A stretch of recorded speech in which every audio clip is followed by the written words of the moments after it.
maamuus marka aad maqasho magaca waxaa markiiba maskaxdaada ku soo dhacaya xirmooyin adiga ku gaar ah kuwaas oo ka kooban internet ku hadal iyo sidoo kale internet iyo ku hadal wada socda kuwaas oo la jaan qaadaya jeebkaaga waxaan rajaynayaa inaad fahantay nuxurka warkayga maamuus waa saaxiibka qof kasta oo maanta isticmaala baraha bulshada waxaad isweydiinaysaa sababta sax sababtu waxay tahay internetku maalinba maalinta ka dambaysa waxa uu ka mid noqonayaa howl maalmeedkeena maalinlaha ah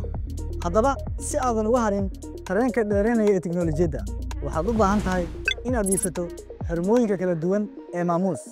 oo markiiba maqsuud aad ku noqon doonto haddaba mudanayaal iyo marweye ballanteenu waa xirmooyinka maamuus adigoo garaacaya xidig 212 4 gees mac salaam